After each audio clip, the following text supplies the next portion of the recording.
My son yelled at me in front of 25 people at Christmas dinner. Mom, if you want to keep living here, pay the rent like any other tenant or leave. What Matthew didn't know was that this 2000 QFT penthouse in Upper East Side, New York City, where he boasted about living thanks to his successful career as an architect, was mine. The gray Cadillac he parked every night in the garage was mine. The credit card his wife Audrey used to buy Louis Vuitton bags on Fifth Avenue was mine. Everything, absolutely everything was mine. I am Catherine Vega. I am 64 years old, and this is the story of how my silence nearly destroyed my only son and how breaking it saved him. Present scene. The aroma of the roasted turkey filled every corner of the penthouse. I had been working since 6 o'clock in the morning preparing the apple pie, the homemade pecan bars, and the candied yams that Matthew had loved since he was a child. 25 people were settling down in the dining room, cousins, uncles, Matthew's friends, Audrey's colleagues. The table shone with china dinnerware and crystal glasses that reflected the lights of the Christmas tree. I moved from the kitchen to the dining room, serving, clearing plates, refilling glasses of California's Infando. My apron was stained with gravy. My hair was pulled back in a simple bun. My hands, wrinkled by the ears, trembled slightly as I held the heavy serving platter. Lucy, sit down for a moment, my cousin Sarah told me with that condescending smile I knew so well. You've done enough. It's fine. I'm okay, I replied, forcing a smile. From my position next to the open-plan kitchen counter, I could see the whole dining room. Matthew was sitting at the head of the table in his white linen shirt and that Rolex watch Audrey had given him last year. He was talking to his cousin Alex about his latest project, an office building on Park Avenue. This month has been absolutely insane, Matthew was saying, gesticulating with his wine glass. The client is pushing hard on the deadlines, but hey, the salary for a senior architect in New York isn't bad at all. It's enough to keep this place, the car, and everything else. Audrey, sitting next to him, smiled with satisfaction. She was wearing a red dress that probably cost more than a nurse's monthly salary. Her perfectly manicured nails sparkled as she stroked Matthew's arm. And even so, Audrey added, slightly raising her voice so everyone could hear, the bills never stop coming. This house, the decorations, maintaining the lifestyle, nothing is free in New York City. Several heads nodded. My Uncle George cleared his throat. They are right. Rents in this area are impossible. $2,500 to $3,000 a month for a decent apartment. Exactly. Matthew straightened up in his chair. That's why I always say you have to work hard. No one gives you anything for free in this city. I felt a knot in my stomach, but kept serving the turkey. No one looked at me. No one noticed how my hands gripped the serving spoon harder than necessary. The conversation continued to revolve around money, the cost of living and how hard it was to make ends meet for people who had just asked for the third bottle of $40 wine. Then it happened. Matthew wiped his mouth with his napkin, took a sip of wine, and looked directly at me. There was something in his eyes that I recognized immediately, the same determination his father, Anthony, had when he made important decisions, but this time, that look brought nothing good. Mom, he said with a tone that cut off all conversations, since we are talking about the subject of the house. The dining room fell silent. 25 pairs of eyes turned toward me. I've been thinking, he continued, placing his glass on the table with a soft but firm thud, that if you want to continue living here with us, you should contribute a portion of the rent, like any adult who shares a space. Time stopped. It's only fair, right? He added, looking around the table for approval. We are all adults, and if that's difficult for you with your widow's pension, well, maybe it would be better for you to look for something more in line with your means. Audrey nodded, taking a sip of wine. Nowadays, everyone must be responsible for their own expenses, even if they are family. In fact, precisely because we are family, we should be honest about these things. I looked around the table. My cousin Sarah avoided my gaze. Uncle George coughed uncomfortably and concentrated on his plate. I saw a couple of guests nod slightly as if saying, it makes sense. And Patty even murmured, well, it's true that nowadays at our age, we have to be more independent. No one, not a single person, raised their voice in my defense. No one said, how can you talk to your mother like that? No one asked, are you really kicking your mother out on Christmas? The silence was so dense that I could hear the tick-tock of the wall clock in the kitchen. I felt as if 28 years of sacrifice, of sleepless nights, building an empire so my son could have a future evaporated in the penthouse's air conditioning. Carefully, I placed the serving spoon on the counter. I folded my napkin and placed it next to my untouched plate. I stood up, feeling my knees creak slightly. Thank you all for coming, I said in a voice so calm that even I was surprised. This Christmas dinner will probably be the last one I spend in this house. Matthew blinked, confused. Mom, you don't have to be so dramatic. We are just talking about being realistic with. You're right, Matthew, I interrupted him, looking him directly in the eyes. It's time to be realistic. I turned around and walked toward the hallway that led to my bedroom. Behind me, I heard uncomfortable murmurs, the scraping of chairs, someone trying to resume the conversation with a, so, who wants dessert? I closed my bedroom door. The sound of the latch was soft, but in my head it resonated like the closing of a complete chapter of my life. Flashback 30 years ago, I sat on the edge of the bed and looked around the small room that had been my refuge for the past 3 years. A single bed, an antique wardrobe, 2 photo frames on the nightstand. I picked one of them up, Anthony and I, on the day we inaugurated our first building in the Chelsea neighborhood. I was 34. I wore a simple floral dress and my hair was pulled back. Anthony held the ceremonial scissors, ready to cut the ribbon. Behind us, a modest 4-story building, our first dream come true. Reflective narration. How did I get here? How did I go from being a young mother with a dream to a widow supported by her son? Let me tell you the truth no one at that table knew. Flashback continues. 1989, Anthony and I met in rural Virginia. I was 19 years old. I worked cleaning houses. He was a construction worker. He was 22 and had the most hardworking hands I had ever seen in my life. We got married 6 months later in a simple ceremony at the town church. The honeymoon was a weekend in Myrtle Beach. When Matthew was born, we lived in a 300-foot studio in the Queens Bureau. Anthony worked in construction 12 hours a day. I did bookkeeping for small businesses from home with Matthew, sleeping in a crib next to me. Every dollar we earned went into a metal box. We hid under the bed. No splurges, no vacations, only work, saving, and one dream to buy our own property. It took us 12 years of counting pennies, 12 years of turning down dinners with friends because we already ate, 12 years of second-hand clothes from the flea market, 12 years of watching Matthew grow up in that tiny studio, sharing our bed until he was 7 because there was no space for another. In 1995, we finally bought our first apartment, 450 square feet in Chelsea for $45,000. We renovated it ourselves. Anthony installed the plumbing. I painted the walls. Matthew, at 6 years old, handed us the tools. We rented it to a young couple for $400 a month. That money went into another box and then to another apartment and another. Anthony had a gift. He could see an abandoned building and visualize exactly how to turn it into something beautiful. I had another gift. I could make every dollar multiply in the ledgers.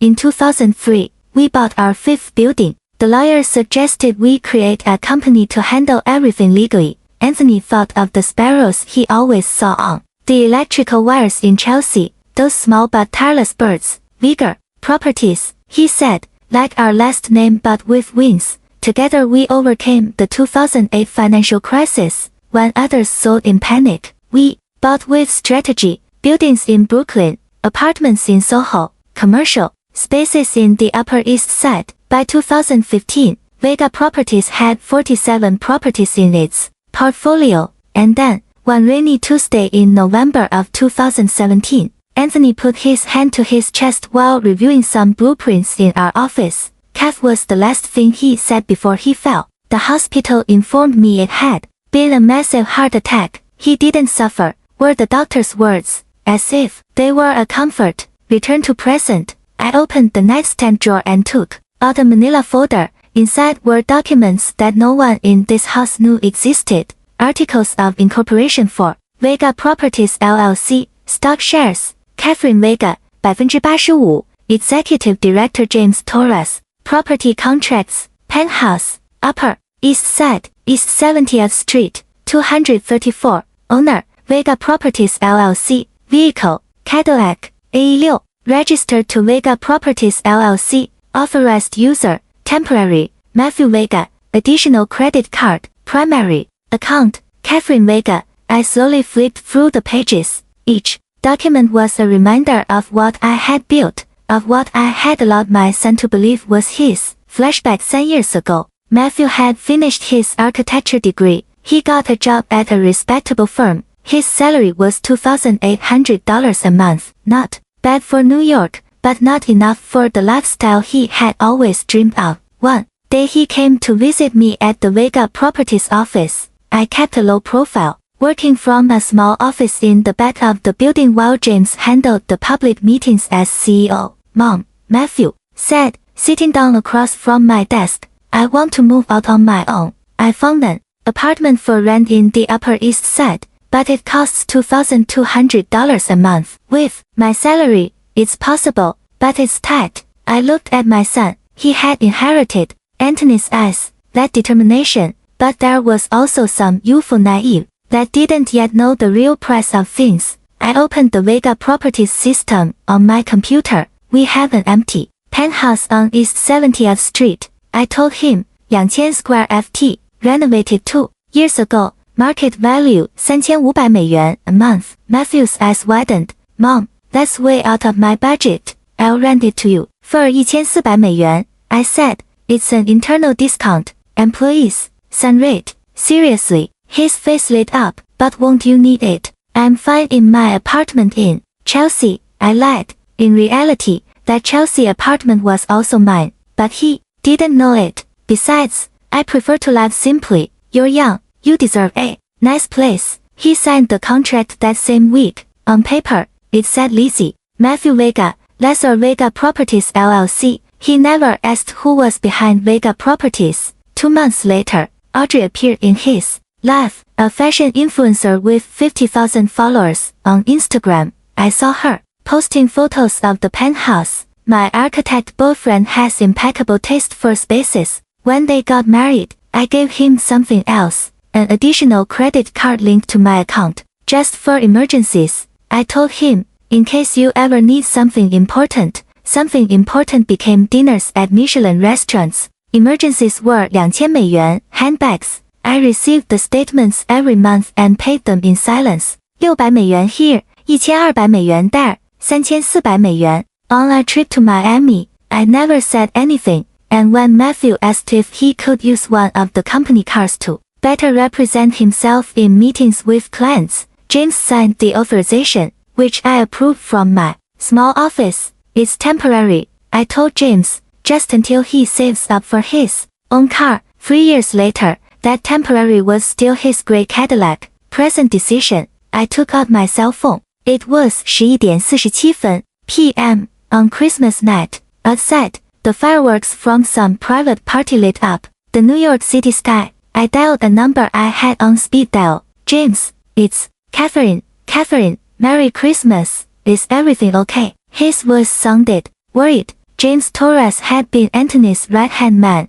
After my husband's death, he had become my confidant and the only one who knew the full truth about my role in Vega Properties. I need you to prepare all the documents related to Matthew first thing tomorrow morning, I said, looking at the photos on the wall, the lease agreement, the vehicle authorization, the statements for the additional credit card. There was a silence on the other end. Catherine, are you sure? Completely sure, I replied. It's time for my son to learn the true meaning of the word independence that he loves to use so much. I took a suitcase out of the closet. Dust billowed up when I opened it. Inside were still the tags from a trip to Boston that Anthony and I had planned to take before his death. We never made it. I started folding my clothes. I didn't have much, free blouses, 2 pairs of pants, 1 sweater, underwear, my comfortable shoes, everything fit perfectly in half a suitcase. I stopped in front of the closet mirror. A 64-year-old woman looked back at me, gray hair pulled back, wrinkles around my eyes, hands stained by years of work. I had spent almost 40 years building something important, and in the last 3, I had allowed my son to trample that legacy while I served dinner in silence. Why did I do it? Why did I let him believe that lie? Because I wanted him to be happy, because I wanted him to feel successful, capable, independent, because I thought that if I gave him everything, he would naturally feel grateful. I was wrong. Silent love that sets no boundaries is not love, it is complicity with selfishness. I closed the suitcase. The sound of the zipper was final. I took my purse, put in my wallet, my phone, the keys to my other apartment, the real one, the one Matthew had never seen, and opened the bedroom door. The sound of laughter and music came from the dining room. They had resumed the party. They probably thought I was crying in my room, that tomorrow I would come out remorseful, begging forgiveness for ruining their Christmas. I dragged the suitcase down the hall. The wheels on the hardwood floor made a screeching sound that cut the music like a knife. Conversation ceased. 25 heads turned. Audrey was the first to speak with that condescending smile. Catherine, don't be dramatic. No one is kicking you out. We are just having an adult conversation about responsibilities. I interrupted her. You're right, Audrey. It's time for all of us to be responsible adults. Matthew got up from the table, his cheeks slightly red from the wine. Mom, where are you going? I didn't mean it about you leaving tonight. I just wanted you to understand that. I understood perfectly, I said, standing firm by the door. I understood that you believe this house is yours, that the car is yours, that everything you have is thanks to your effort, because it is. Audrey stood up too. Matthew works hard. He gets up early, works late. No one gave him anything for free. I looked her directly in the eyes. There was so much I could have said at that moment. I could have revealed everything right there. I could have pulled out the property documents and thrown them in their faces. But I didn't, because the best lesson doesn't come from words. It comes from consequences. You're right, I said simply. No one gives anything for free. See you soon. I opened the penthouse door. Matthew took a step toward me. Mom, at least tell me where you're going. Let me call you a cab. No need, I replied. I already ordered a car, but at least send me a text when you get to wherever you're going, just to let me know you're okay. I looked him in the eyes. My son, the boy I had held in my arms, the young man I had seen graduate, the man who had just chosen pride over love. When I deem it necessary to communicate, I will, I said softly. Merry Christmas, Matthew. I closed the door behind me. The building hallway was silent, illuminated by cold LED lights. I dragged my suitcase toward the elevator. I didn't look back. I didn't cry. I just breathed. For the first time in 3 years, I breathed without the weight of a lie crushing my chest. The elevator descended the 7 floors in silence. When the doors opened on the ground floor, the night doorman looked up, surprised. Miss Vega, are you leaving so late? Robert, I said, remembering his name, even though he probably thought I was just Matthew's mother. Could you do me a favor? Of course. When they come to pick up the gray Cadillac in the next few days, the one in parking space number 7, allow them access. They have authorization from the company. Robert blinked, confused, but nodded. As you say, Mom, outside, a black Lincoln waited for me. It wasn't a cab, it was a Vega Properties car driven by Mike, one of our trusted employees.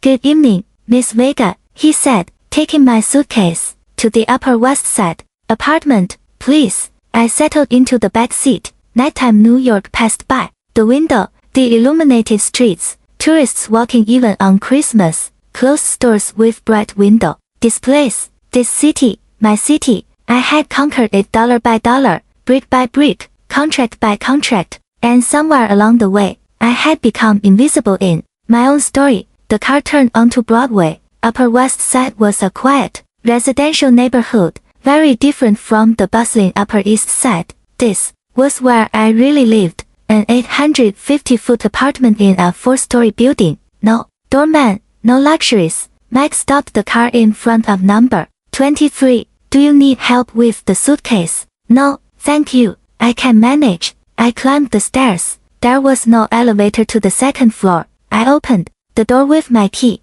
The apartment smelled unused, like a place that was often closed up. It was my secret refuge, the place I came to when I needed to think, work without interruptions, or simply be Catherine Vega, businesswoman, instead of Catherine, the single mother living off her son's charity. I left the suitcase by the door and sat on the couch. The silence was absolute. No music, no laughter, no son telling me to pay or leave, just me and the decisions I would have to make at dawn. I took out my phone. I had 3 missed calls from Matthew, 1 text message, Mom, please tell me you're okay. I didn't want you to live like that. It was just a conversation. Call me. I didn't respond. Instead, I opened my laptop and logged into the Vega Properties system. I clicked on the folder Matthew Vega assigned assets. A list appeared. Lease agreement is 70th Street 234. Expires January 31,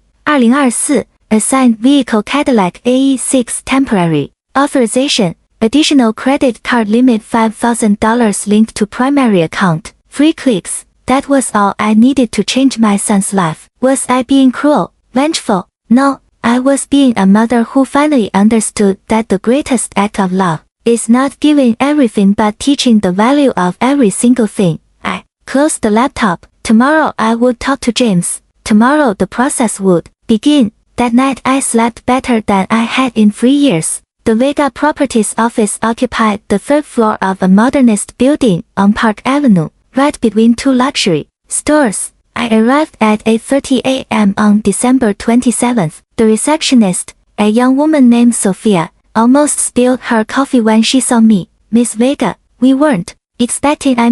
Good morning. Good morning, Sophia. Is James here? Yes, he arrived half an hour ago. He's in his office. I walked down the hall. The walls were decorated with photographs of our most emblematic buildings. In one of them, taken 5 years ago at the inauguration of a residential complex in Brooklyn, Anthony appeared with his construction helmet, smiling at the camera. Next to him, blurred in the background, was me. No one knew who that woman was, just another employee. I knocked on James's door. Come in. James Torres was 45 years old with graying hair at the temples, always impeccably dressed. When he saw me, he immediately stood up. Catherine, please, sit down. I didn't sit down right away. I went to the window. From here you could see the entire avenue, the morning traffic, tourists with their maps, New Yorkers rushing to the subway. Did you bring the documents? I asked. James opened a manila folder on his desk.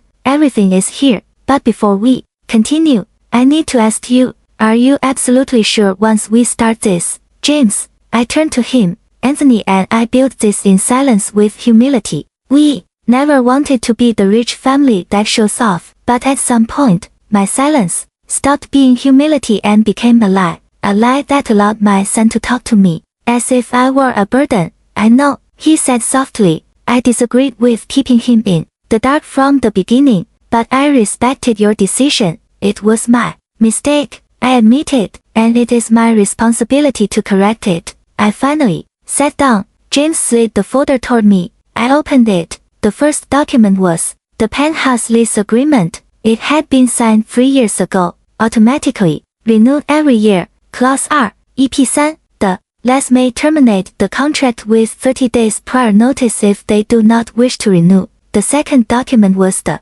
vehicle authorization. Simple direct. Vega Properties LLC authorizes the temporary use of the Cadillac AE6 vehicle license plate 482 KLM to Matthew Vega for the purpose of company representation. This authorization may be revoked at any time. The third was the credit card report for the last 6 months. My hands trembled seeing the numbers. 11 Madison Park, 2-star Michelin Restaurant, $847, Louis Vuitton Fifth Avenue, $3400, Four Seasons Hotel New York Executive Suite, $2,200, Trip to Las Vegas, $3200, Ethan Allen Designer Furniture, $1900. The list went on, page after page of expenses that totaled $47,320 in 6 months. Meanwhile, I was still wearing the same old navy coat from 5 years ago. Did you also bring Rachel? I asked,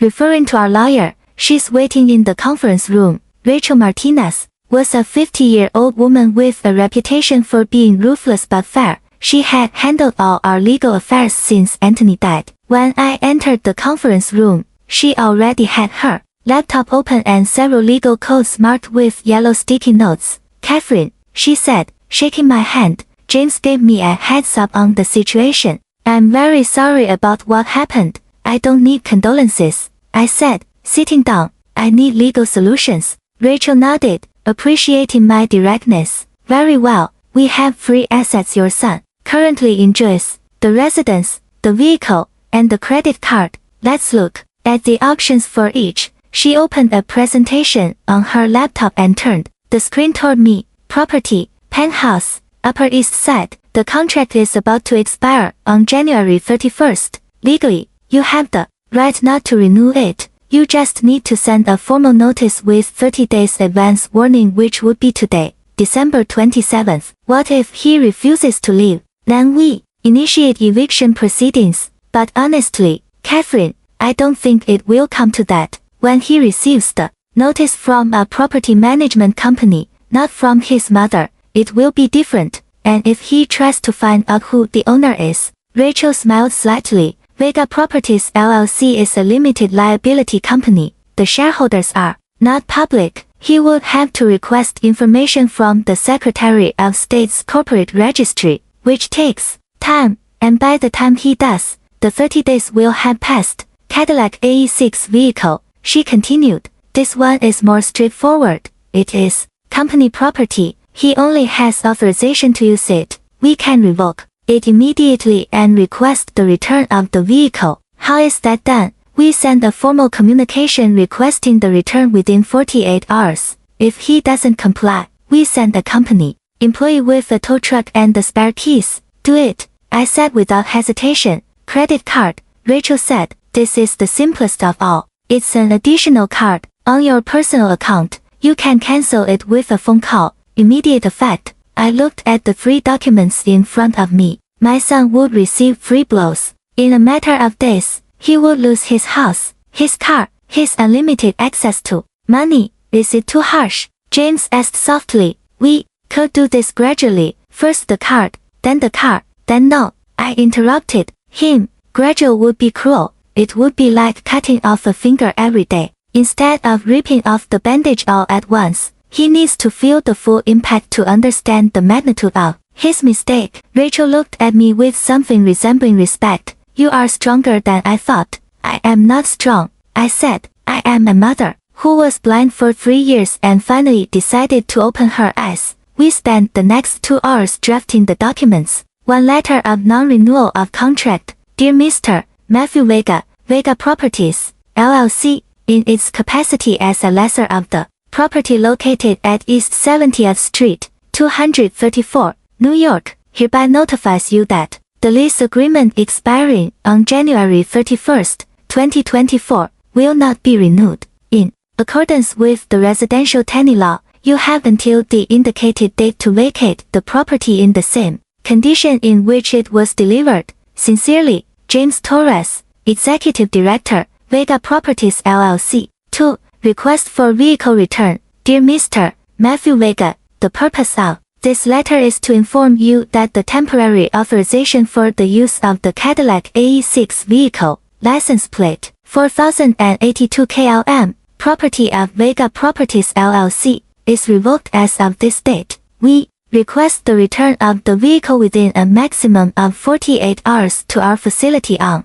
Park Avenue 89. Failure to comply with this request will result in us proceeding to recover the asset through corresponding legal means. Sincerely, Asset Department Vega Properties LLC. 3. Credit card cancellation. This one only required a call to the bank. Rachel dialed the number on speakerphone. Chase Bank, Card Department, Lisa speaking. How may I help you? Good morning, Rachel said. I am calling on behalf of Miss Catherine Vega, holder of The account ending in CT823. We need to cancel an additional card. Of course. Can you provide the name of the additional holder? Matthew Vega. 1 moment, please. Yes, here it is. Do you want immediate or scheduled cancellation? Rachel looked at me. I nodded. Immediate. Perfect. The card will be blocked in the system in approximately 2 hours. Anything else? Yes, I added, leaning toward the phone. I would like to receive a detailed expense report for the last 12 months for that card.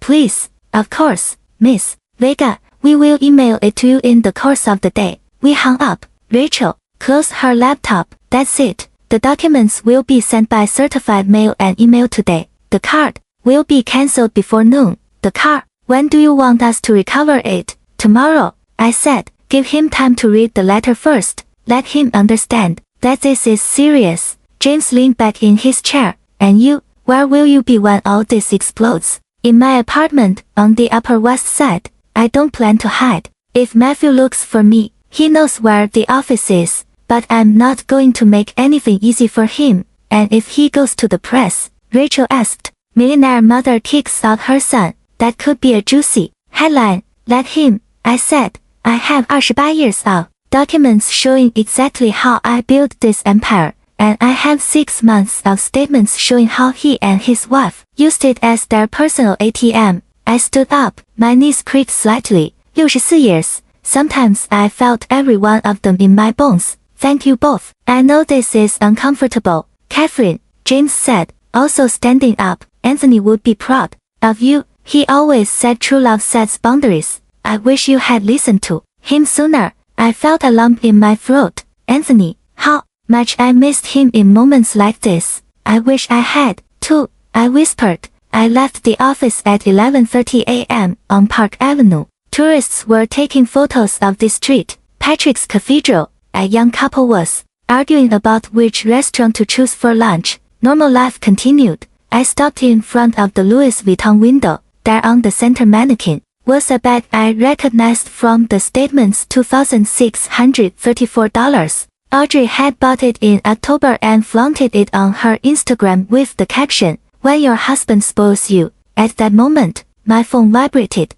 A message from Matthew. Mom, good morning. Where are you? I stopped by the Chelsea apartment I thought was yours, but the doorman says, a young couple lives there. Can you call me? I'm worried. I put the phone away without responding. I walked to a small coffee shop in Soho, one of those that don't have Instagram, just good coffee and honest sandwiches. I ordered a cold dew and a cross. The total 3.50 美元. Audrey probably spent that on a single fingernail at the manicurist. My phone rang. It was James. The emails were sent, he said. Matthew should receive them any minute. Perfect. Catherine, are you really okay? Yes, I replied, looking out the coffee shop window. For the first time in 3 years, I'm okay. I hung up and took a sip of coffee. Hot, strong, unadorned, just like the truth that was about to hit my son. Day 1, December 28th, 9:15 a.m. Matthew opened his laptop at the penthouse dining table.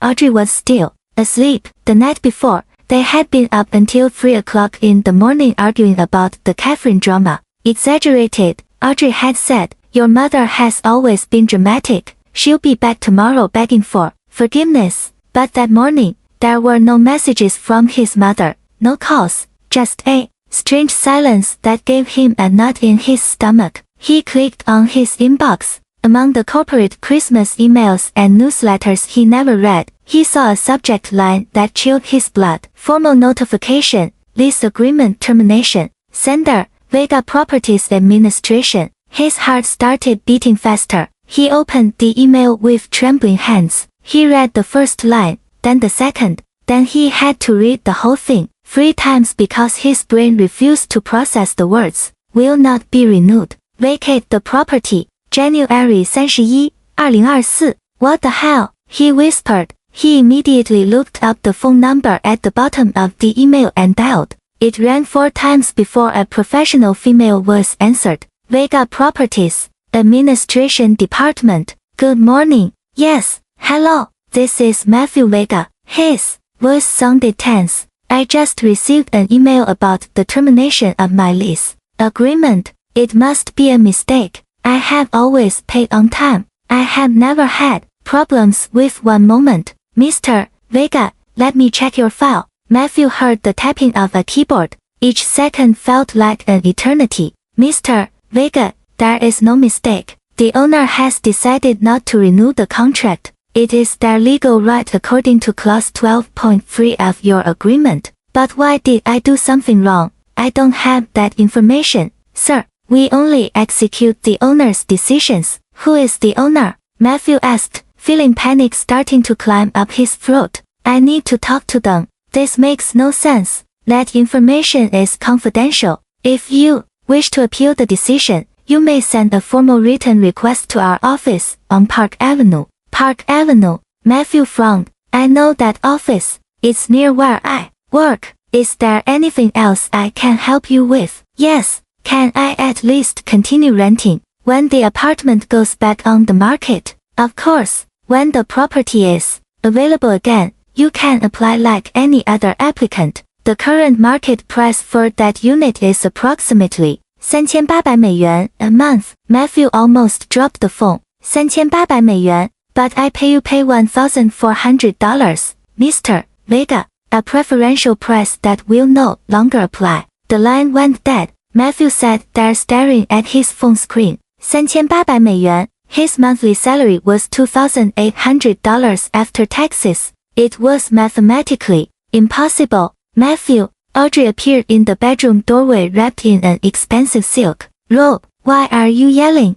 We're being evicted, he said in a hollow voice. We have to be out of the apartment before January 31st. Audrey blinked as if he had spoken a foreign language. No, that can't be. This is your apartment. It's rented, Matthew muttered. It always has been. But you pay on time. You have rights as a tenant. They can't just yes. They can. And they did. Audrey walked over and read the email over Matthew's shoulder. Her face changed from confusion to disbelief and then to fury. This is because of last night, isn't it? Your mother did this. Somehow she convinced the owner to I don't know. Matthew ran his hands through his hair. I don't know, but I need to find out. He grabbed his jacket and the Cadillac keys. Where are you going? To the Vega Properties office. I'm going to talk to someone face to face. This cannot be happening. 中午12点半 Vega Properties office. Matthew parked the Cadillac in a nearby parking garage, $4.50 an hour, a small fortune he usually didn't care about, and walked quickly toward the building on Park Avenue. He had never been there before. The facade was elegant, modernist, with high windows and wrought iron balconies. A discreet plaque next to the entrance read, Vega Properties LLC, 3rd floor. He climbed the stairs two at a time. When he reached the reception desk, a young woman greeted him with a professional smile. Good morning. How may I help you? I need to speak with the director, the manager, whoever makes the decisions. Here, Matthew said, trying to remain calm. I'm a tenant and I just received an eviction notice that makes no sense. My name is Matthew Vega. The receptionist checked something on her computer and her expression changed slightly, almost imperceptibly, but Matthew noticed it. One moment, please. She stood up and disappeared down a hallway. Matthew took the opportunity to look around. The walls were decorated with photographs of buildings. He recognized some. The complex in Brooklyn, the offices in Soho, and he froze. In a large photograph in the center of the wall was his father, Anthony Vega, in a construction helmet, smiling in front of a half-built building. The plaque underneath read Anthony Vega co-founder 1989 to 2017 in memoriam co-founder. His father had been a construction worker. He had never mentioned owning a part of Mr. Vega, a man in his mid-40s with an impeccable suit and green hair. At the temples approached hand extended. I am James Torres, Executive Director of Vega Properties. I understand you have concerns about your lease agreement. Matthew automatically shook his hand, but his mind was still processing the photograph of his father. Yes, excuse me, that photo. My father worked here. James followed his gaze, and something akin to sadness crossed his face. Anthony was much more than an employee, but that is a separate issue. Why don't we go to my office so we can James's office? The office had views of the entire avenue. Matthew sat in a leather chair while James opened a file on his desk. Mr. Vega, I understand your concern, but the decision not to renew your contract is completely within the legal framework. The owner? Who is the owner? Matthew interrupted. I need to talk to them. There's been a misunderstanding. My mother, she said something inappropriate at Christmas dinner, and if that somehow reached the owner's ears, your mother has nothing to do with this, James said, although Matthew noticed something odd in his tone. It's simply a business decision. Then at least let me apply to renew. I can pay more. I can. The market price is $3,800 a month, James said firmly. Can you pay that amount? Matthew opened his mouth. He closed it. The math was brutal and obvious. There are other apartments in New York, James continued, not without some compassion. I suggest you start looking soon. The market in January is competitive. Matthew stood up, feeling dizzy. This isn't right. Something isn't right here. As he left, his gaze fell again on the photograph of his father, and then he noticed something he hadn't seen before. In the background of the slightly unfocused image was a woman with a simple dress and her hair pulled back. She was holding a folder and talking to a man in a suit. Something about the woman's posture felt familiar. 2:15 p.m. Audrey had decided that retail therapy was the solution. While Matthew dealt with the apartment issue, she would go buy the dress she had seen at Nordstrom for the New Year's Eve party. In line to pay, she pulled out the silver credit card she always used, the one that never had a limit, the one that made the sales associates look at her with respect. She swiped the card through the reader. Declined. You can try again, Audrey requested, with a tense smile. The cashier tried 2 more times. Declined. Declined. I'm sorry, Mom, the card isn't going through. Do you have another form of payment? The people behind Audrey in line began to murmur. She felt her cheeks burn. It must be a system error, she said quickly, putting the card away. I'll come back later. She left the store, her heart pounding. She immediately called the bank from her cell phone. Chase Bank, Maria speaking. How may I help you? My card was rejected, Audrey said, trying to sound calm but authoritative. I need to know what's going on. It's the card ending in 4829. One moment, can you give me the name of the holder? Audrey Ruiz Vega. I see here that this is an additional card. The primary holder is Catherine Vega. Audrey felt as if cold water had been thrown on her. Catherine, my husband's mother. Yes, ma'am. And that card was canceled yesterday at the request of the primary holder. Cancelled. That's right. It ceased to be active at 下午2点32分 yesterday. Is there anything else I can help you with? Audrey hung up, without responding. Her hands were trembling, not from sadness, but from fury. She immediately dialed Matthew's number. Hello, he answered, sounding exhausted. Your mother, Audrey spat out, canceled my credit card. Which card? The one I use. The one I've always used. How could she? Audrey, that's not your card, Matthew said slowly, as if he were processing the information at the same time he was saying it. It's an additional card on my mother's account. You said it was ours. You said the company gave it to you as a benefit.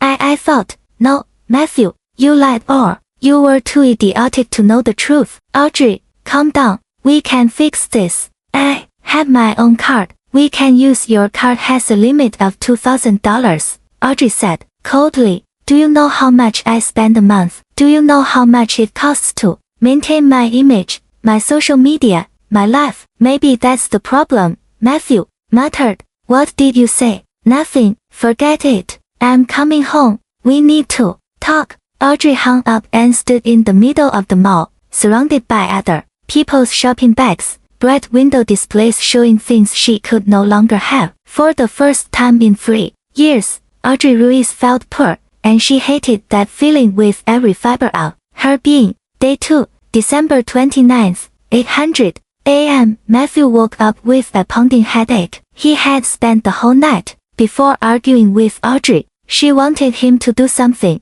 to talk to his mother, to fix this. But how? His mother didn't answer his calls. He didn't know where she really lived. And every time he tried to think clearly, the image of his father on the Vega Properties wall came back to his mind. The doorbell rang. At 8:15 a.m. Matthew opened it, expecting the delivery person with the breakfast Audrey had ordered, charged to her own card, this time with visible disgust. Instead, he found two men in reflective vests holding clipboards. Good morning, Mr. Matthew Vega. We are from Vega Properties Asset Department. We are here to recover the Cadillac AE6. Vehicle license plate 4182 KLM. Matthew blinked, confused. Recover? That's my car. The older man opened his clipboard and showed him a document. According to our records, the vehicle is the property of Vega Properties LLC. You had temporary authorization for use, which has been revoked. We need you to hand over the keys and sign this return receipt.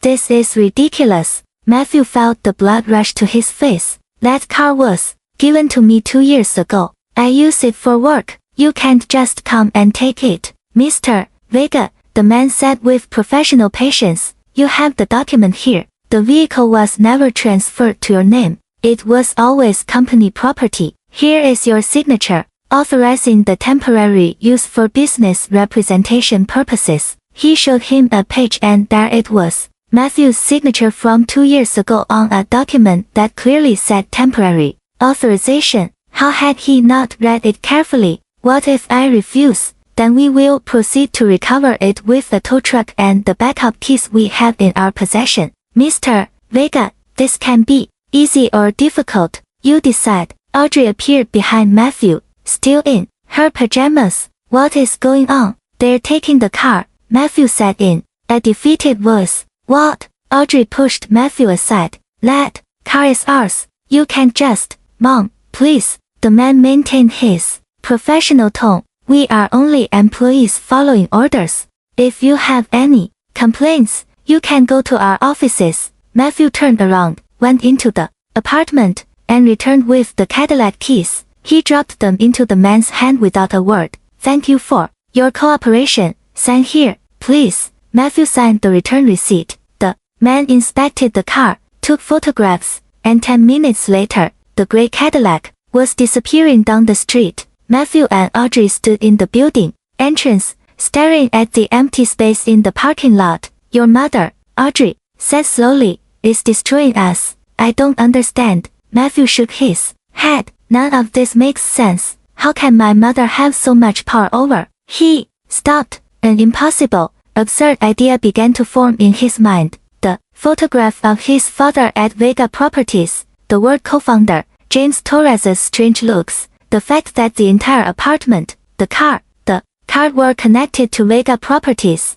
No, he whispered. It can't be. What can't be? Audrey asked, but Matthew was already running back to the apartment looking for his laptop. Search for the truth. Matthew typed into Google, Vega Properties owners. The first results showed basic corporate information. Vega Properties LLC, a real estate management company founded in 1995. Executive Director James Torres. Portfolio, 47 properties in New York City and the metropolitan area. Estimated value, 38 million. He clicked on images, photographs of buildings, inauguration ceremonies, press articles appeared, and then he saw her. A photograph from 2015 taken at the inauguration of a residential complex in Brooklyn. In the foreground, James Torres cutting a ribbon, but in the background, clear as day, his mother, Catherine Vega, in a pantsuit talking to two men in suits who were evidently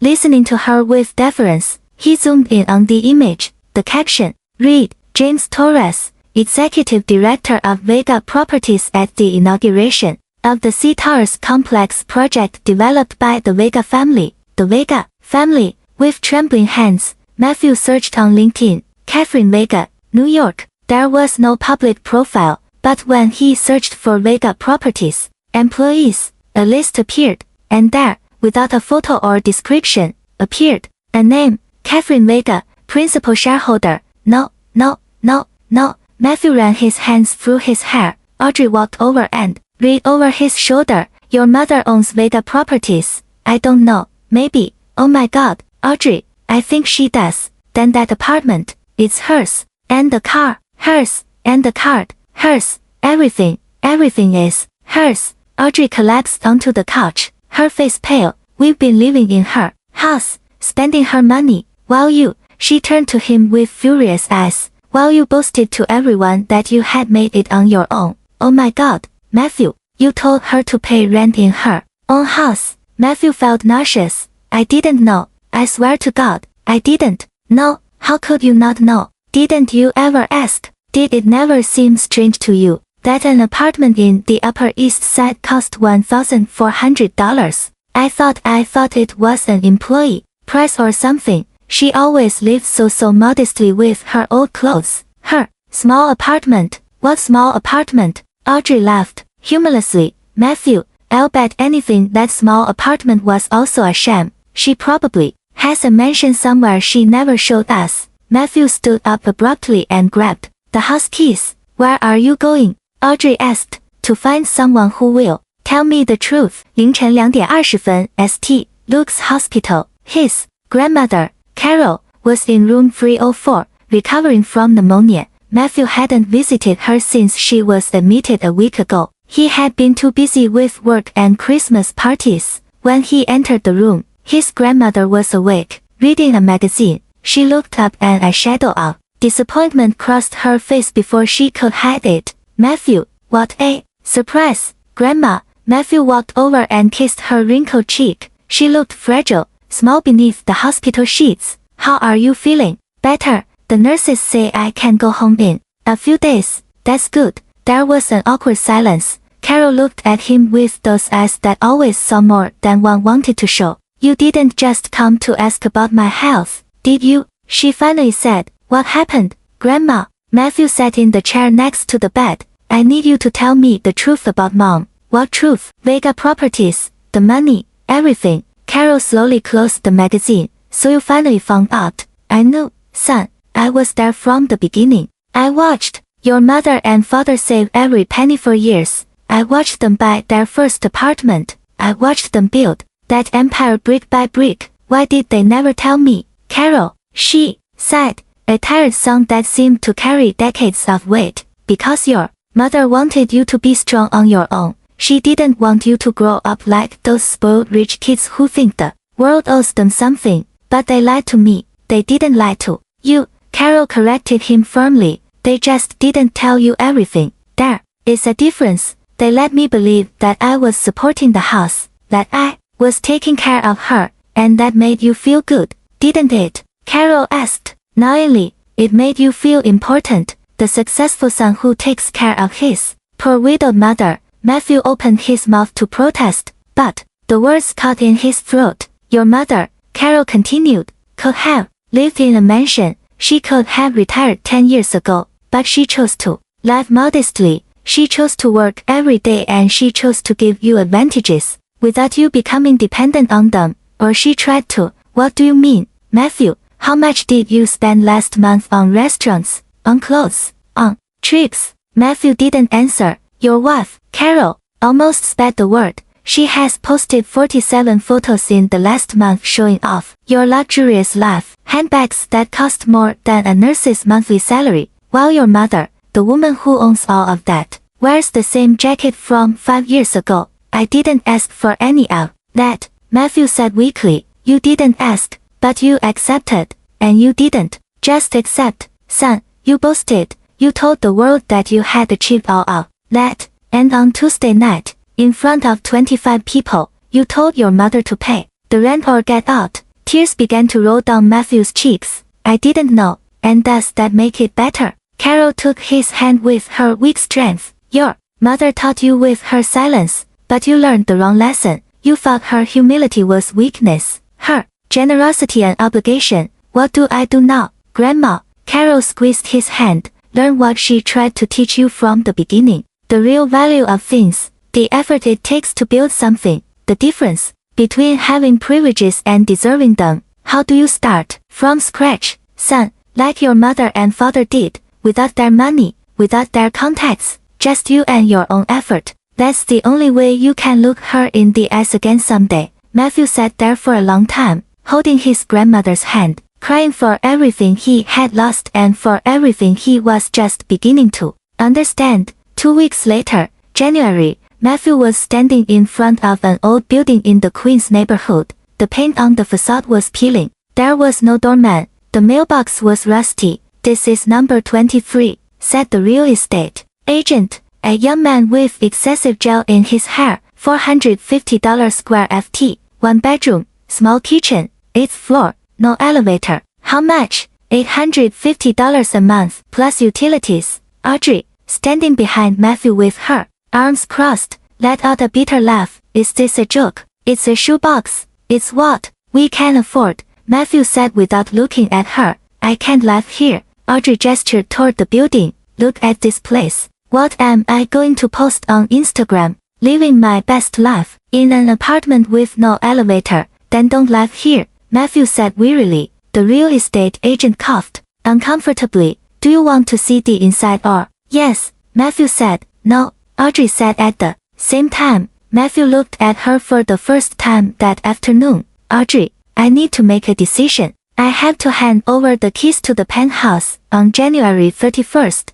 I can't afford this place. It's ugly, it's small, but it's what my real salary allows me. If that doesn't work for you, it doesn't work for me, Audrey said firmly. Matthew, this is not what I signed up for when I married you. What did you sign up for? A contract where I keep you in endless luxury. I signed up for a life you promised. The successful architect, the nice apartment, the trips, the dinners. That life wasn't real, Matthew said, feeling something break inside him. It was a lie. A lie. My mother financed. While I believed the story, Audrey took off her sunglasses and looked at him with cold eyes. Then find a way to get it back. Talk to your mother, beg for forgiveness, do whatever you have to do, but don't ask me to live in this. She looked at the building with disgust.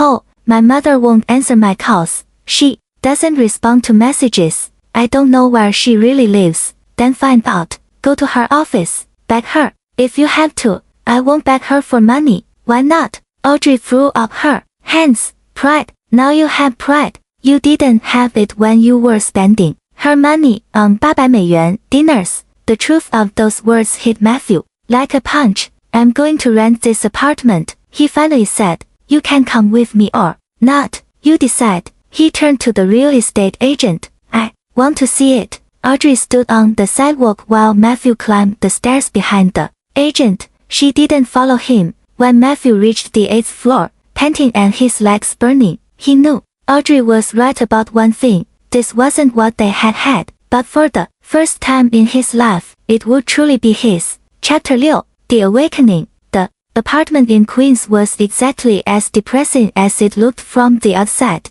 The walls had moisture stains. The kitchen had appliances from the 90s. The bathroom had pink tiles that were probably original from 1975, but it was his, or at least it would be. After he signed the contract, Matthew moved in on January 30th with 2 suitcases and a feeling of shame that weighed on his chest like a stone. Audrey had left 3 days earlier back to her parents' house in Miami, leaving a note that simply said, "Call me when you become the man I married again." Matthew didn't know if he had ever been that man. He spent his first day in the new apartment on the floor. He still had no furniture, staring at the cracked ceiling, making calculations on his phone. Net salary, $2800. Rent plus utilities, $920. Food, $300. Transportation, subway, bus, $60. Basic expenses, $100. Total, $1420. He had $380 left over a month. In his previous life, Audrey spent that on a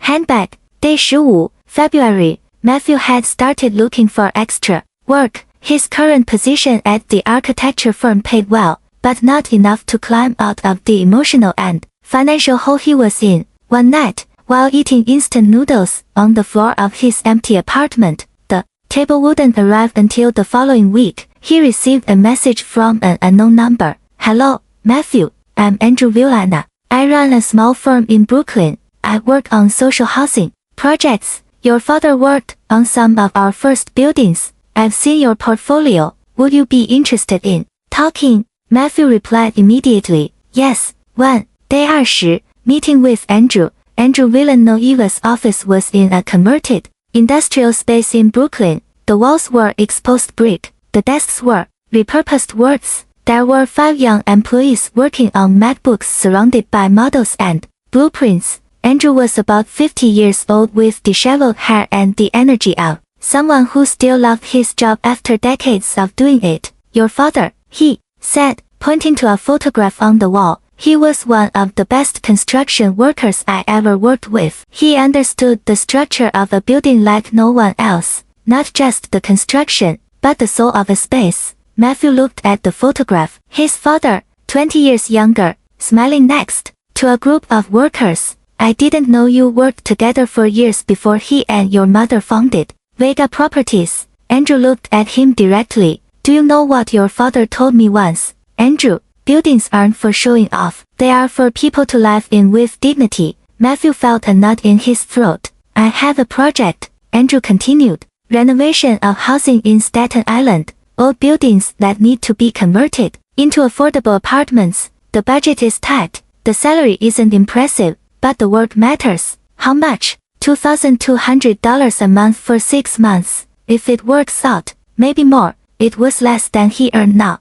But Matthew nodded. When do I start? Andrew smiled. Monday. Bring sturdy boots. You'll be on the construction site, not just in the office. Day 45, March. Matthew was waking up at 6 a.m. Island. He worked on dusty construction sites until 6 p.m. Exhausted. Ate something simple. He had learned to cook pasta, omelets, and basic salads, and spent his nights drawing designs on his old laptop. One Saturday, his next-door neighbor, an older woman named Rose, knocked on his door. Excuse me, young man, do you have any sugar? I ran out. Matthew gave her a package. Rose looked over his shoulder at the almost empty apartment. Did you just move in a month ago? And your wife? I don't have a wife. I'm in transition. Rose nodded wisely. Life puts you where you need to be, not where you want to be. Come for dinner tomorrow if you like. I'm making spaghetti. Matthew went.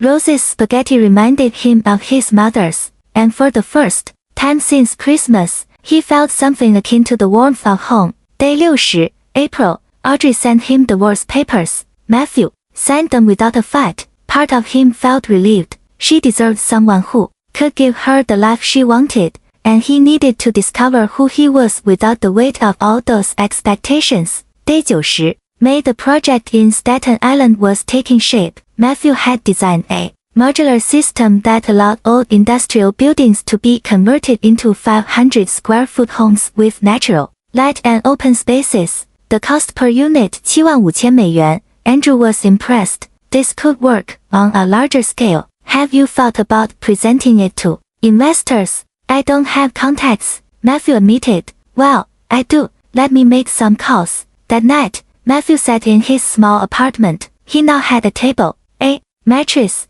and 3 chairs bought from IKEA and thought about his mother. Over the past 3 months, he had tried to call her 47 times. All messages remained unanswered. He wrote one more. Mom, I don't expect you to forgive me. I don't expect you to give me anything back. I just want you to know that I finally understand. I'm learning, slowly but learning. I love you, Matthew sent. He didn't expect a response, but 10 minutes later, his phone vibrated. A message from a number he recognized as James Torres's. Your mother received your message. She says she is well and that she is proud you have found honest work. Keep going. When the time is right, she will contact you. Matthew read the message 5 times. She is proud. For the first time in months, he smiled. Day 20, July. 6 months later, the New York summer heat made Matthew's small apartment in Queens feel like an oven. He had no air conditioning, just an old fan that Rose had given him, but there was something liberating in the honestly earned sweat, in the discomfort, that reminds you that you are alive, that you are fighting. Matthew had gotten up at 5:30 a.m. to take advantage of the cool hours. on his tiny table, surrounded by blueprints and models made with recycled cardboard, was something that had kept him awake for weeks, a project that could change everything. Dignified housing, New York, 120 modular apartments on abandoned industrial land in Staten Island, total cost 9.6 million, price per unit 8万美元, aimed at low to middle income families who had been pushed out of the New York housing market. It wasn't just architecture, it was social justice. His phone rang. Andrew, Matthew, good morning. Are you sitting down? Yes. Why? Because I got you an audience. There is an investment group interested in social impact projects. They want to see you on August 15th. Matthew felt his heart race. Who are they? I can't tell you much. They are discreet, but they have serious capital. If your presentation is good, Matthew, this could be real. How much capital? Enough to build the entire complex. But Matthew, you need to be flawless. This is an opportunity that won't be repeated. When he hung up, Matthew looked at his reflection in the bathroom mirror. 6 months had changed his face. He was thinner. He had dark circles under his eyes from working nights. His hands had calluses from being on the construction sites. But his eyes had something they had never had before. Purpose. August 1st. Preparation. Matthew spent the next 2 weeks preparing the presentation of his life. He worked on the construction site by day and in his apartment by night. Rose brought him coffee and omelets. Sometimes she stayed to watch him work. You remind me of someone, she said one night. Who? A woman I used to see on the subway years ago. She always carried blueprints under her arm. She always had that same look you have, determination, mixed with fear. Matthew looked up. What was she like? Older, elegant, but simple. I once saw her arguing with 3 men in suits over a contract. She shut all 3 of them up. Rose smiled. She had your same jaw, your same way of frowning when you think. Matthew felt a lump in his throat. Was it my mother? I don't know, son, but whoever that woman was, she built important things like you are now. August 15th. The day. The address Andrew had given him was on Park Avenue. Matthew felt a chill when he approached the building. It was the Vega Properties office. He immediately called Andrew. There's a mistake. You gave me the wrong address. There's no mistake, Andrew said softly. Trust me, just go in. Matthew stood in front of the building he had visited 6 months ago in a state of confusion and panic. Now he returned with a worn briefcase, a suit he had bought at a second-hand store for $45, his first expensive purchase in months, and 50 pages of dreams printed on paper. The receptionist recognized him. Mr. Vega, they are waiting for you in the 4th floor boardroom. Who is waiting for me? She smiled enigmatically. Go up and you will find out. The executive boardroom. Matthew went up in the elevator, his heart pounding so hard he thought everyone in the building could hear it. The doors opened on the 4th floor, a level he hadn't visited before, a hallway with glass walls. Through them he could see New York City stretching out to the sea, and at the end of the hall, a wooden door with a plaque. Boardroom, President's office. He knocked. Come in. He opened the door and he froze. Sitting at the head of a long oak table, dressed in a gray pantsuit, her hair perfectly styled, her hands clasped in front of her, was his mother,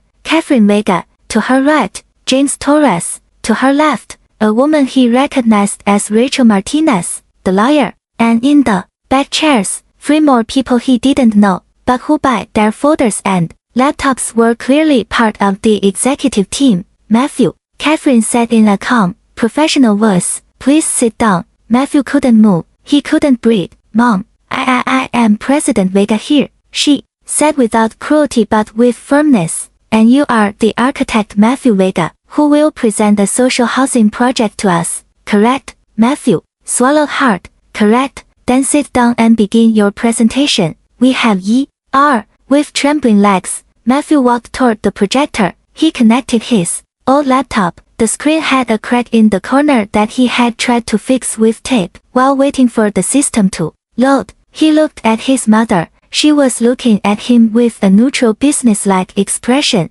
as if she were evaluating a complete stranger, and in a way she was. The Matthew she had kicked out of her house 6 months ago no longer existed. Good morning, he began, his voice barely shaking. My name is Matthew Vega. I am an architect specializing in social housing, and I am here to present a project that can change the lives of 120 families in New York. The first slide appeared, a photograph of the abandoned land in Staten Island. Ugly, full of trash, forgotten. This is a space our city has abandoned, he said, but I see potential, I see homes, I see dignity. For the next 45 minutes, Matthew presented every detail of his project: modular design, optimized 500 square foot apartments, sustainable and recycled materials, natural light in every unit, common spaces for community, realistic budget, construction cost per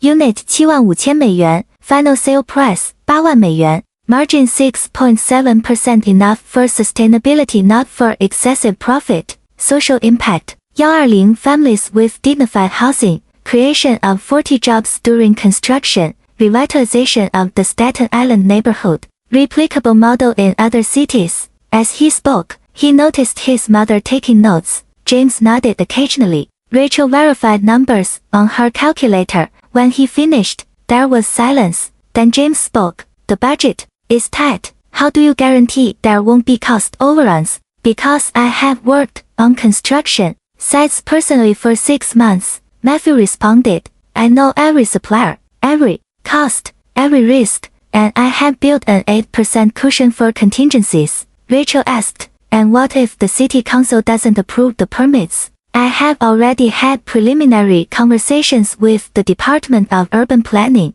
The project aligns with their social housing goals. I am 85% confident in the approval. One of the executives he didn't know raised her hand. Why should we invest $9.6 million in a project with barely a 6.7% margin? There are residential developments with a 25% return. Matthew looked at her directly because this isn't just about money, it's about doing the right thing. New York has a housing crisis. Thousands of families are being pushed out of the city where they were born because the prices are inhumane. This project won't make us rich, but it will let us sleep well at night. The woman wrote something down without expression. Finally, Catherine spoke. It was the first time in 45 minutes. Matthew, a personal question. Everyone in the room tensed up. Why this project? Why now? Matthew looked at her. 6 months of pain, learning, and growth passed between their gazes.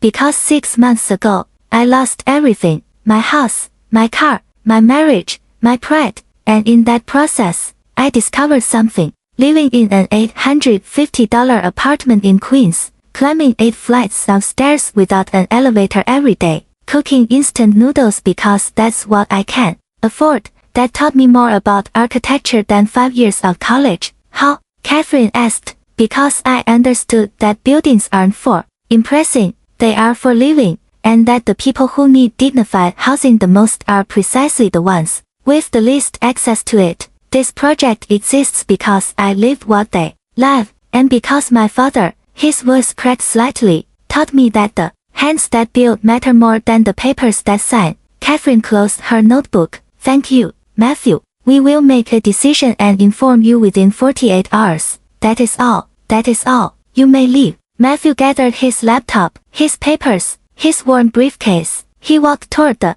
door. With his hand on the doorknob, he paused. President Vega, yes, regardless of the decision you make, thank you for everything, for every lesson, even the ones that hurt. He left without waiting for a response. Deliberation. When Matthew left, Catherine remained seated in silence. The executives waited for her word. Opinions. She finally said. James was the first. The project is solid. The numbers are realistic and he has done his homework. But the margin is thin. One mistake and we lose money. Rachel nodded. Legally, everything is in order. Permits are feasible. Contracts are clear. But I agree the financial risk is high. The executive who had questioned the margin spoke. As a pure investment, there are better options. But she hesitated. As a statement of values, as a legacy, this is powerful. Catherine looked out the window. She could see the Empire State Building in the distance.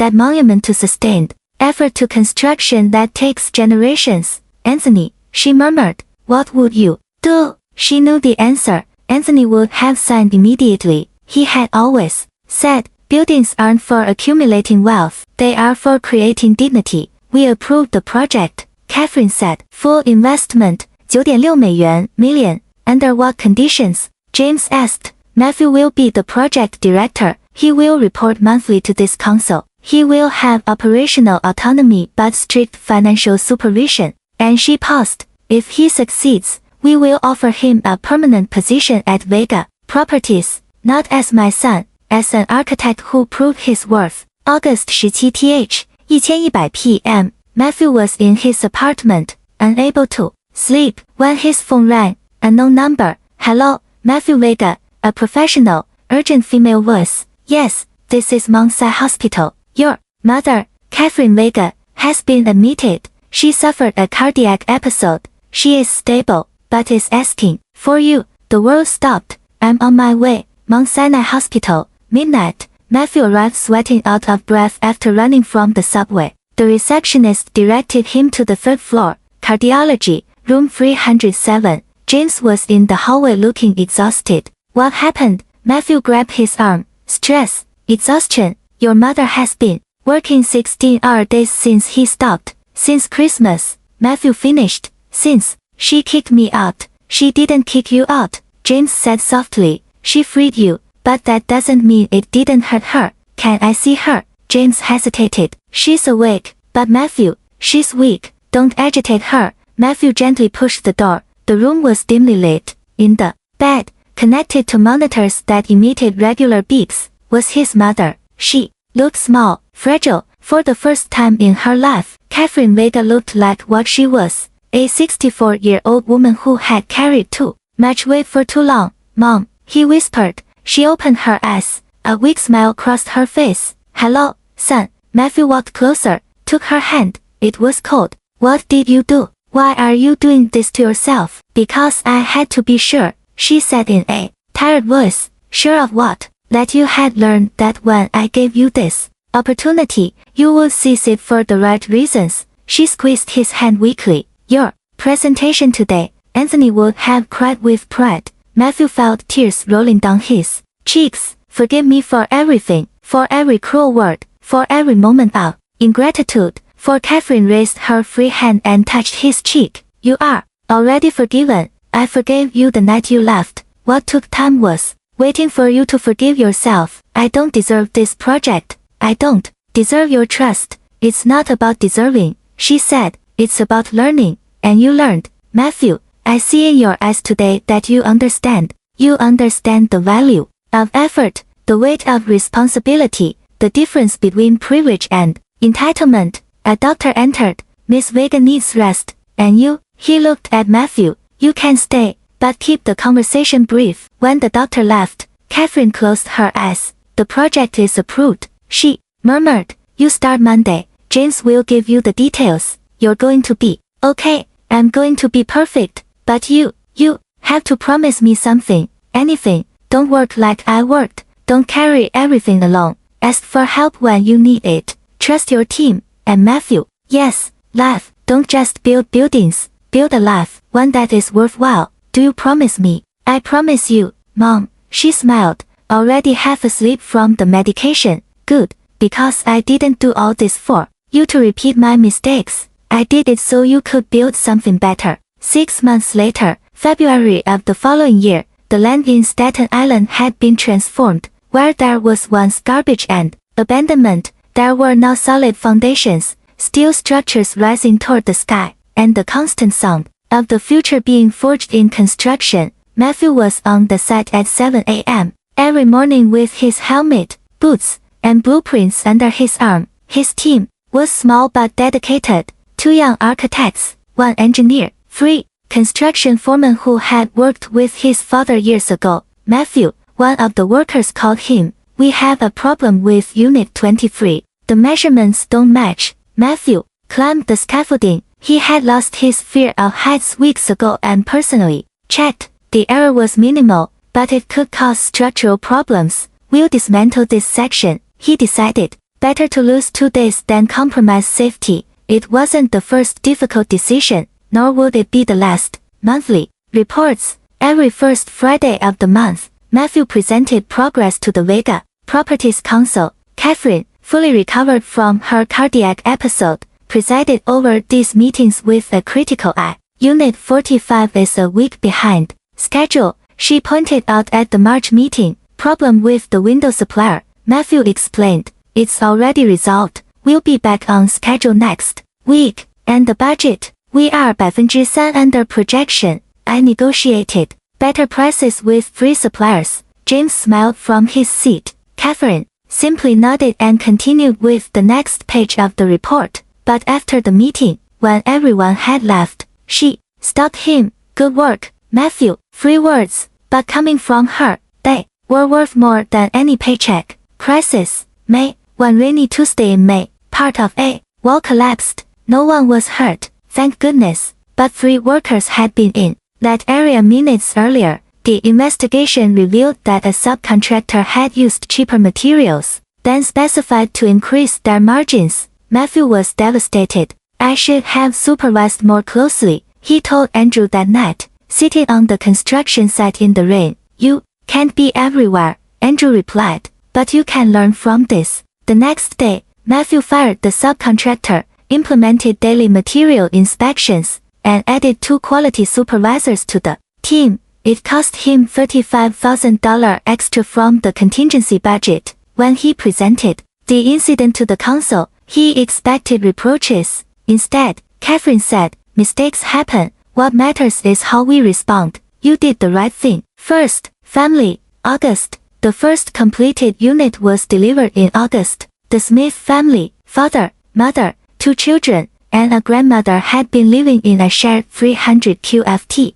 apartment in Lower East Side, paying $700 a month. When Matthew handed them the keys to their new 500 square foot home, Ms. Smith cried. It's beautiful, she kept saying, walking through the empty but light-filled apartment. I never thought we could have something like this. Her youngest son, Luke, a 10-year-old, ran up to Matthew. You designed this? Yes, I want to be an architect when I grow up, to build nice houses for people like us. Matthew knelt down. You know what? You are exactly the kind of architect the world needs. He gave the boy his business card. When you're ready to study, call me. I'll help you. That night, Matthew sent a photo to his mother, Luke standing at the entrance of his new house, smiling with a gap between his front teeth. Catherine replied, this is what building a legacy means. Well done, son. December 24th, 1 year later, Catherine was in the kitchen of her real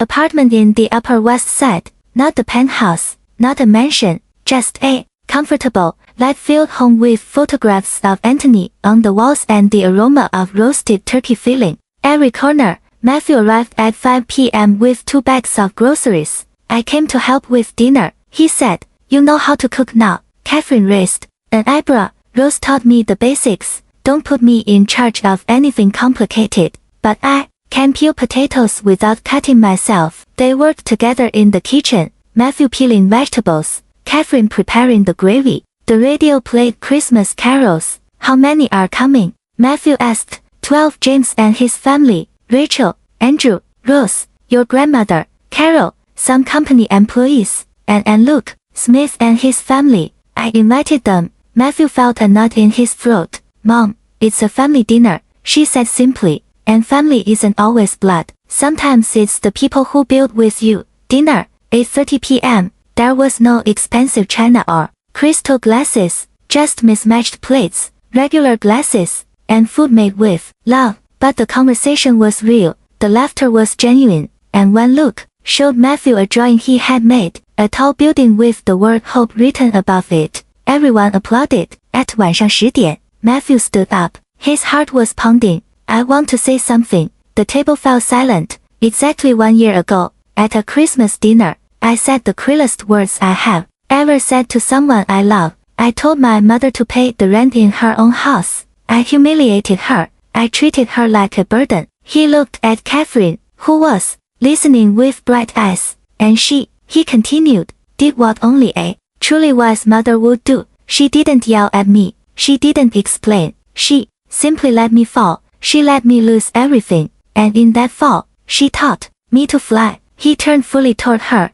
Mom, I spent this year learning what you always knew, that the value of things is not in their price, but in the effort it took to create them, that wealth without character is poverty disguised, and that true love sometimes has to be hard to be real. He pulled an envelope from his pocket. This is for you. Catherine opened it. Inside was a check for $16,800. It's every dollar I spent with your credit card during those 3 years, Matthew explained. It took me 12 months to save it, but it's yours with interest. Catherine looked at the check, then she tore it into pieces. I don't want your money, she said softly. I want your character, and that, my son, is priceless. She stood up and hugged him. For the first time in a year, mother and son embraced, an embrace that healed all wounds. The table erupted in applause. Grandma Carol was crying. Rose shouted, "Bravo!" James raised his glass. Luke whispered to his mother, "When I grow up, I want to be like Matthew." Miss Mill, Miss Sensei smiled. Then learn not only from his work, son, learn from his heart. After dinner, midnight, when everyone had left, Matthew helped his mother clean up. They washed dishes side by side in comfortable silence. The project is inaugurating in March, Matthew said. All 120 units completed, 100% occupancy. I know James keeps me informed. And after that, Andrew offered me a partnership in his firm, but I also have other options. Catherine stopped washing and looked at him. What do you want, Matthew?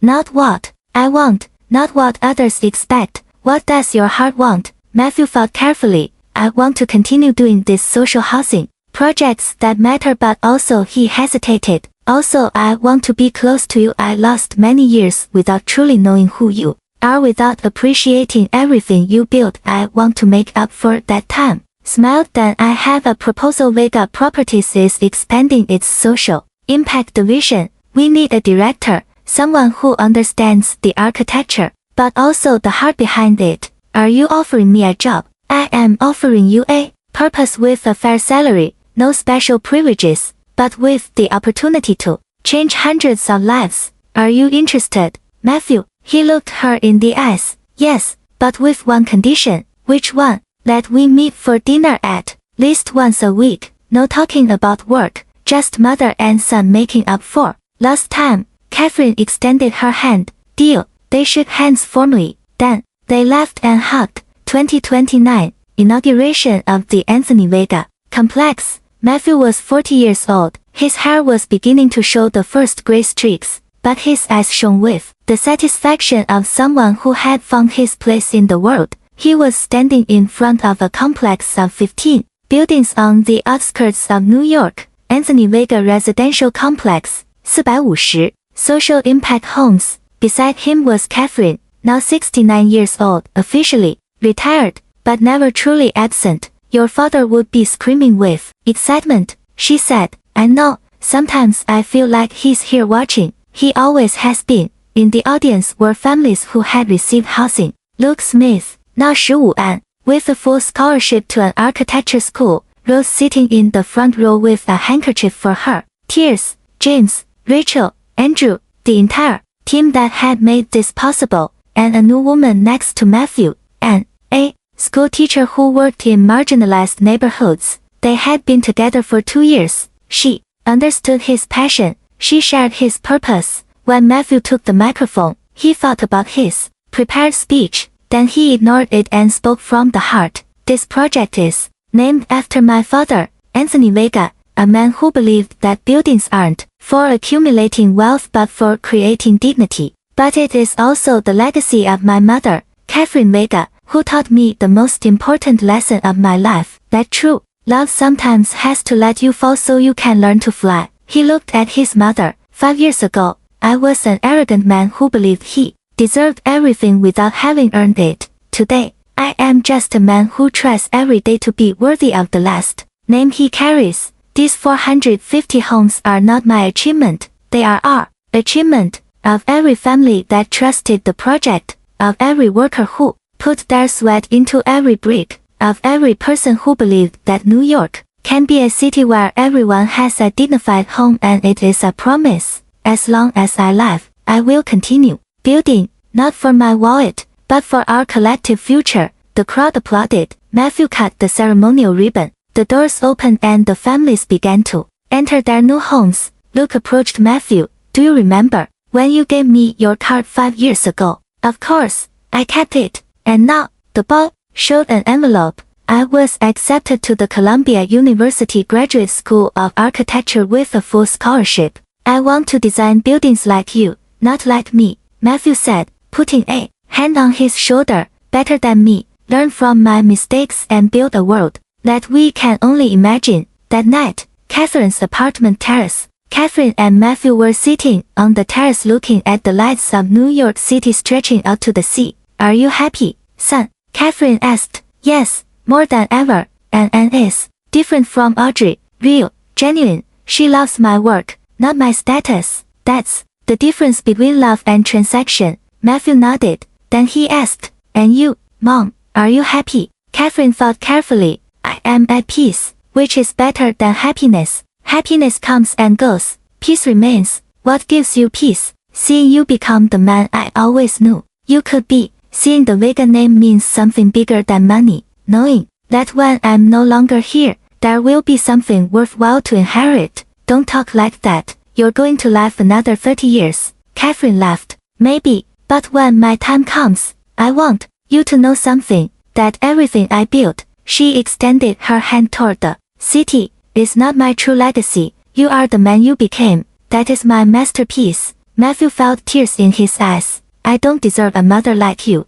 No one deserves love. Matthew, we can only honor it, and you have honored it. They sat there as New York City shone below them, a city of dreams built with effort, of homes earned with dignity, of legacies that transcend generations. And in that moment, they both knew that Catherine's silence, that silence that almost destroyed her family, had finally spoken, and its message was clear. True love is not demonstrated with easy gifts, but with difficult lessons. It is not measured in dollars spent, but in character forged. Catherine Vega had built a real estate empire, but her true inheritance was a son who finally understood that the value of a man is not measured by what he owns, but by what he builds with his own hands.